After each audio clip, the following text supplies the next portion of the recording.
Good morning, everyone. Good morning. Here we are. Another day. You did a quiz last night, again, for the world. I did. How did it go? It went really well. We raised over £5,000 for Copperfield. So, amazing. It was very strange though, because I couldn't see anyone. Because it was done via Zoom webinar. So it was just like I was just doing a quiz for myself. And then every now and again, the Copperfield tech team would pull someone up so I could say hello. Yeah. It was fun. It was really good. Good. And money raised, which is the main Lots thing. of money raised, yes. Yeah. And we watched The Incredible Hulk last night. We did watch The Incredible Hulk. Which is an okay film. Not the greatest. It's not the best. I'd like them to do it with Mark Ruffalo. I would love a Mark Ruffalo Hulk movie. Yeah. That would be amazing. That'd be really good. Yeah. The boat might have sailed in that one. What's on my mind today is that yesterday we did a video for your channel. And it was all about... what we say to our younger selves. Yeah. Specifically like round about the school time. And it got me thinking about teachers and how awesome they are. Shout out to the teachers. Because we also talked about, on my channel, a day ago, whatever, about influence. Yeah. About your parents influencing you and Yeah. whatever. And teachers are just as influential, if not even more in some cases. Yeah. So, do you have any teachers that just come to mind and go, God, that person was so amazing at the job now, thinking about it? Or, you know, or vice versa, you could think, oh, he just didn't get me. Yeah, I've got 3 teachers who, like, oh my God, in fact there's so many. I was so lucky at my secondary school with just the most amazing teachers. Dr. Roach, who was my music teacher, who was just amazing and like really enthusiastic about his job and could see when someone was interested, when someone wasn't interested, and was just really good at guiding students in certain ways. And he was like all for people pursuing the things they enjoyed and what they were naturally good at. So even the students who weren't naturally good at music or weren't interested in his lesson, he'd be just as good at guiding them towards the things that they were good at. Yeah. He was so great. And I had my English teacher, I had 2 English teachers who were amazing, Mr. Brown and Miss Luck. Miss Luck was just like the most eccentric teacher I've ever met in my life, but she was amazing. She was one of those teachers who'd like swear in class and you'd be like, oh. Yeah. She was amazing. And Mr. Brown was like so encouraging. Because Mr. Brown was my teacher when I was around 15, 16. So he was my teacher who got me through GCSEs. And I remember on his first day, he turned up and he was the new head of English. And he was like 6'7", he was huge. Like he was so tall.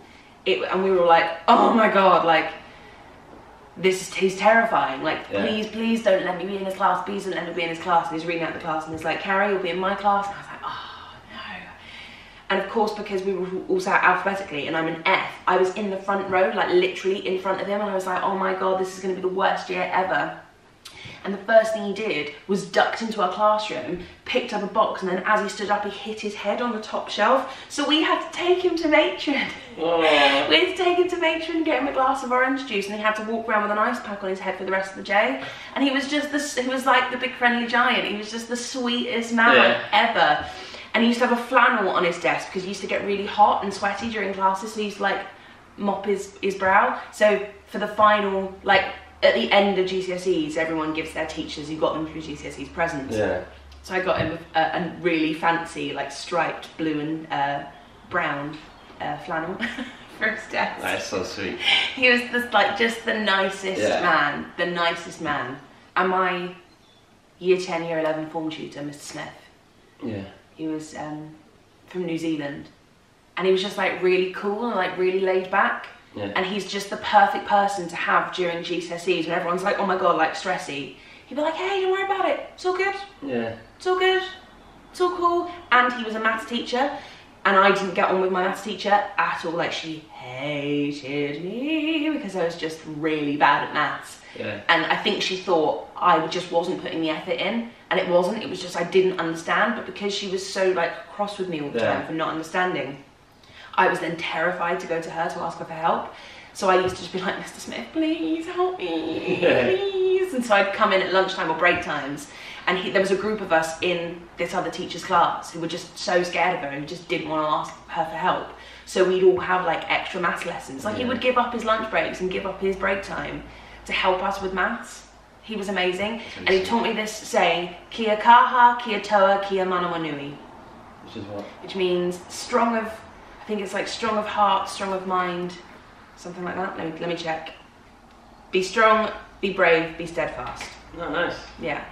But I've always remembered, like, I haven't remembered what it means, but I've always remembered that phrase, kia kaha, kia toa, kia manawanui. Because I think he used to make us say it at the end of, it was almost like, I am happy, I am healthy, I am strong, I am successful. It was almost like that. Kia kaha, kia toa, kia manawanui. That's really cool. Teachers are so important, and I only can imagine like having like the right teacher can like make such a difference. Oh my god, yeah.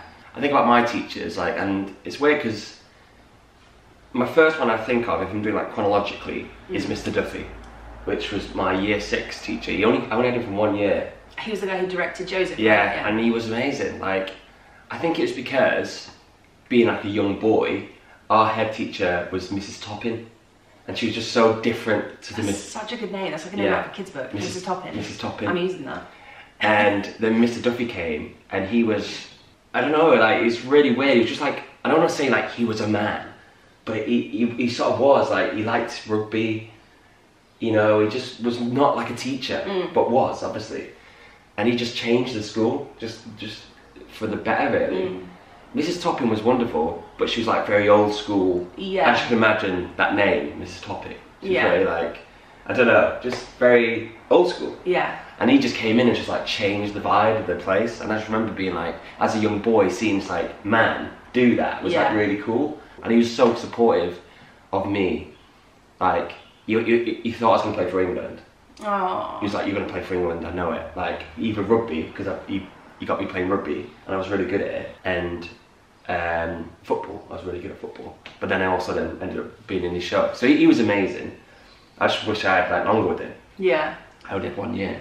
And then in high school, I'm thinking a guy called Mr. Cowdell, who was the PE teacher, who amazes me. So Mr. Cowdell was born with the condition where he didn't like grow his forearm. So he had like sort of like half the arm. But honestly, probably the best sportsman I've ever seen. I can't even tell you how good he was. I mean, like, I'm talking like cricket, like batting, like, he was ridiculous. Football, just stupid. Like, he would, honestly, and I remember speaking to him about it, and he said, well, I came in to like university or whatever, or playing football as a kid or doing sports, and I got written off all the time. So I tried twice as hard. Yeah. And he was honestly, like, even today, I can't get over how good he was at sports. So that was so inspiring to see a man like that. And I look back at the time, and he was scary because, like, if they forget his kit, he wouldn't like wash with it. Like, you know, when he said, I've not got my kit. Like, some teachers would go, okay, sit and watch. He'd fume. He'd be like, he'd be like, you know your schedule. Yeah. Get out. You know, like, whatever. But looking back now as an adult, like, he's such a funny guy, and I'd love to like have a pint with him. But Miss Cowdell was amazing, such a like inspiration. And then I'm thinking maybe then sixth form college, Sarah Graham, who was the head of performing arts. When I came from Birchwood High School to Priestley College, she heard from whoever at Birchwood High School that I could sing, and I like applied for the drama course, and I was on the A-level drama course. She came up to me, and I didn't know who she was. She was like, Oliver. I was like, yeah.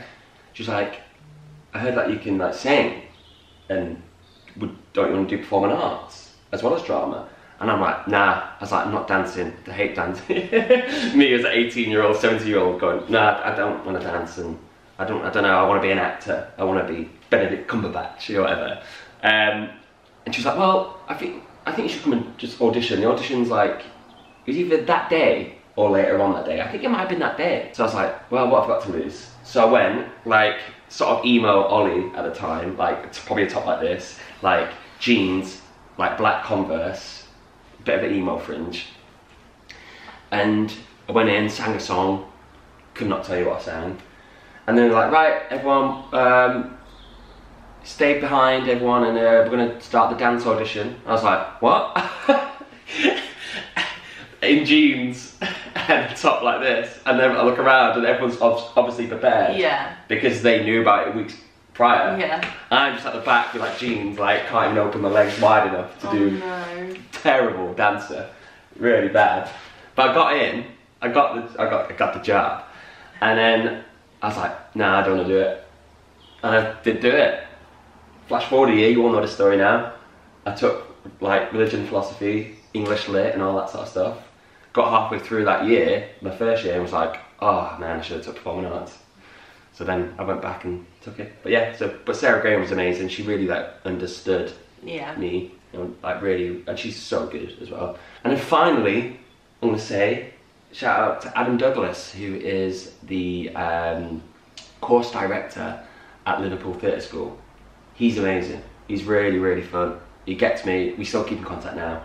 You know, you get a teacher, like, especially in the business that we're in, you get someone who like you're so lucky when they are still connected to the actual business, if that makes sense. I'm not really explaining it well, but Adam was like, knew what it was like to be in a West End show and what was required of you. Yeah. The most laziest dance teacher ever, but probably the best dancer in the world. Because he doesn't dance anymore because he doesn't have to. And he used to say that. He'd be like, yeah, literally this would be him marking choreography, be like, turn, step, ball, chain, whatever. And he wouldn't be doing, he'd be just doing that. His legs wouldn't be moving. And you'd be like, then you'd go, okay. Like, and you'd have to do it full out. And every so often you'd see him like do it full out a bit. And he'd just go turn, and like be amazing. And everyone like, Adam danced a bit. Because he doesn't dance, he's like 50, 60 now, whatever. Like, he just doesn't dance anymore. Because I remember asking him, going, why don't you dance? Like, we'd love to see you, go for it. And he's like, why do I have to? Yeah. Like, he's like, I'm your teacher. I'm yeah, proving it yeah, exactly. He's like, as long as you know what to do. But he was amazing. He like proper pushed me. But yeah, so teachers, thanks so much. Teachers are the best. It's hard. Like, I've done like guest classes before, and gone in and taught dances from shows, or whatever. And it's hard, man. It's hard, like, to keep people engaged. It's hard on the voice. Yeah. I remember doing Stagecoach, which is like, I think the lowest is like 3 or 4 years old. Like, they're really young, up to like 15. So then you've got a plan, as like, I went in and taught dance, like really like basic steps for the kids, not even like dancing really, up to something that's challenging for the people who want to do it professionally. It's so sad. I was like teaching this little boy who didn't want to be there. He's like, sir, can I go to the toilet? I was like, yeah, you can, but obviously I can't take him. You can't do that. You just got to hopefully get there. Like, it's that way, and it's only outside. Yeah. It's literally outside the door. And I was carrying on the dance, and it was Mary Poppins. I was doing supercalifragilistic, like really simple dancing.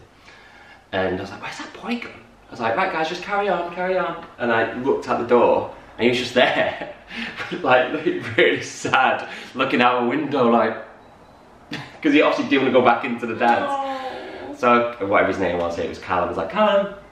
He's like, yeah. I was like, come on, mate. You can't stay out here. Come on.